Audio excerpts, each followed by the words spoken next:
You're listening to the Dibbly-Dobbly podcast. Remember to like, share, comment, subscribe, and click the bell to make sure you get the latest episodes of the podcast. Be sure to like and share our Facebook page and follow us on Twitter and on Instagram. Well, Daryl, that's the talking about yourself bit done. Let's get into this cricket discussion. I chose some topics to talk about and discuss. The first one you've already talked about a little bit is the decision review system, DRS. Now, Daryl, it's a controversial topic at times. It was first trialled in July 2008 between India and Sri Lanka. After that trial, there was a few teething problems. I think India only made one successful review, and I think Sri Lanka made 11. So the system was out of whack there. No, the system wasn't out of whack. The players' judgment was out of whack. They were asking for the wrong. They were asking for the wrong decisions to be reviewed. That's how they lost their reviews. Yeah, poor judgment on the players' behalf. Absolutely, and many countries weren't keen on it at first. India were opposed to it big time, and they felt like we're not going to play with the system if it's not 100% accurate. But you're never going to chase perfection. Technology is not 100%. So, and over the years, the system's been changed with the technology and the amount of reviews that teams have. The technology for the DRS includes ball tracking, which is Hawkeye and stuff like that. Hotspot, RTS, which is real-time snicker. A lot of players have complained about the inconsistencies with the technology. Players don't use the system for its intended purpose to prevent the howler. They tend to waste reviews. People say the DRS should be with the umpires solely, not with the players. So the umpires have that power of reviewing their own decisions. The DRS is not available in all countries because of the technology and the money costs. And umpires' call is controversial as well, Daryl. Many people are confused by that. If it's hitting the stumps and the batsman's given not out, he stays not out. And many people don't understand that when they watch cricket for the first time. So, Daryl, what do you like and dislike about the DRS, and what could be improved to make it better? And did the DRS change your perception as an umpire? Well, firstly, on the last one, yes, it did. Yes, it did. When I first started umpiring, we rarely gave anyone out LBW if we thought the ball was going to hit the leg stump. And that's hit the leg stump. So for us in the 1980s, 90s, it was a matter of whether the ball was going to hit the off stump or the middle stump. And if it was drifting towards the leg stump, well, that was kind of a no-go area. The batsman got the benefit on that one, time and time again. However, when the DRS started showing that, and the replay system started showing that the balls were predicted to either strike the leg stump or even flick the leg stump, we saw that so many times that I'm sure, well, I know in my case, I did change my perception of what I thought was going to be LBW and what wasn't. I certainly gave more batsmen out when I thought the ball was going to hit the leg stump. I can't say that I thought I would give them out if I thought it was clipping the leg stump. That was too much of a gamble. I'd leave that up to technology. But I think technology's it's tidied up a lot of the behaviour of the game, because there are not so many dodgy decisions, howlers. I mean, we all made them. When I first started umpiring, the Australian players that toured the subcontinent would say that it was so hard to get 10 wickets in the subcontinent because of the subcontinental umpires. They'd have to take 13 wickets to get the side out. And when I got to the subcontinent, the players told me, well, in the past, when they went to Australia, they'd have to take 13 wickets to get the team out. So I realised that it was a worldwide problem. It wasn't just one group against another. It was everyone's opinion that they had to work harder when there were home umpires. Now, if you look at the last summer when Australia played India, 4 tests, it was just remarkable. The Australians that umpired in that series were absolutely brilliant. Of their decisions that were reviewed, 80% were confirmed as correct, and that's a pretty high percentage, 80%.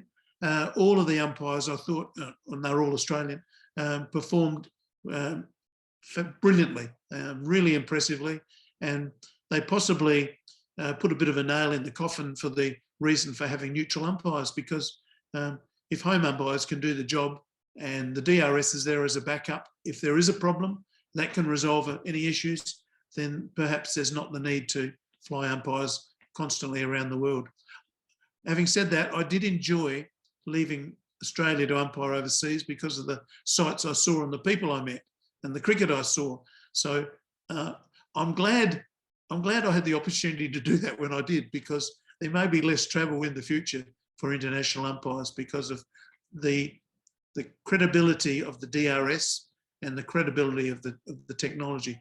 Now, I'm a believer that if the technology is that good and it detects that the ball was going to clip the leg stump, that's good enough.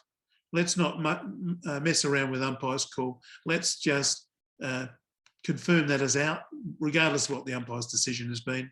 If the ball was going to knock the stump and dislodge a bail, that's good enough. Let's just plan 4-day test matches, and the bowlers should be happy because they'll be reaping the benefits of getting more wickets in less days. Absolutely. I think most people agree with you that just scrap umpire's call. ICC, just scrap it. Come on. I think the ICC don't even know what umpire's call is. They're confused as well. No, I don't think they're confused. I think they're just being cautious. They've always taken the cautious line over most things. For example, that trial I just mentioned in the Caribbean in 2008, it was a stepping stone towards what they've got now.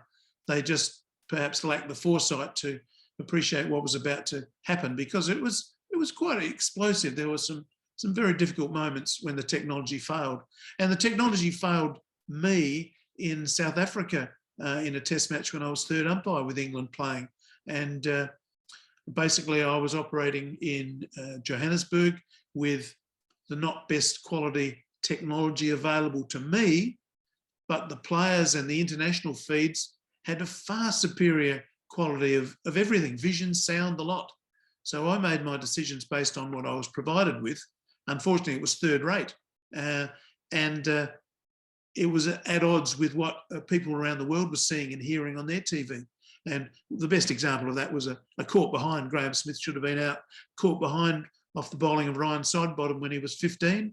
And my sound had no noise at all as the ball passed the bat.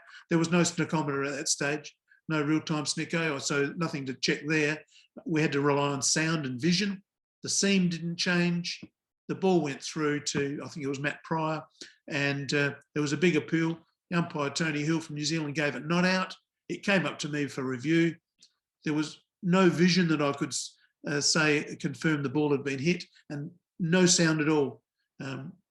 Unfortunately, everyone else could hear the sound. Even the players in the change rooms next to me, they had the superior quality. So how clever was that? It was about 2008 or 9, and we weren't using the best quality sound and technology for the umpires. We were the last resort when we should have been the best. We should have been first. We should have had the largest flat screens. We had old-fashioned screens that you might have had in your back room at home. It was just poor planning and poor administration, to be honest. And fortunately, they've caught up with time since then. Absolutely. Do you think it should be with the umpires instead of the players making reviews? Because often players waste reviews. And do you think, because most people have said that, it should be with the umpires to make those decisions? No, I think I'd prefer it left in the hands of the players. Umpire makes his decision based on what he sees and hears. If he wants to check it, that means that perhaps he wasn't sure that he made the right decision. Well, you make your decision based on your training, your experience, what you see and hear. Some of your decisions you make based on body language. You watch the batsman, you watch the keeper, you watch the slips fieldsman. You can tell whether the appeal is instantaneous. So it all comes together. It's a bit of a formula that comes together. Once you've made your decision, if there's a dispute, leave it in the hands of the players. Technology is getting quicker and quicker. It's not much of an interruption. Move on, just check it and the game goes on. Yeah, absolutely. Hi everyone, hope you enjoyed my discussion on the decision review system with Daryl Harper. What do you think of the decision review system? Is it a good thing or a bad thing for the game of cricket? What improvements should be made to the system? Be sure to subscribe and click the bell to get the latest episodes of the podcast, and like and share our Facebook page and follow us on Twitter and on Instagram. Also, the podcast is now available on Anchor, Spotify, and on Apple Podcasts. Until next time, keep safe and bye for now.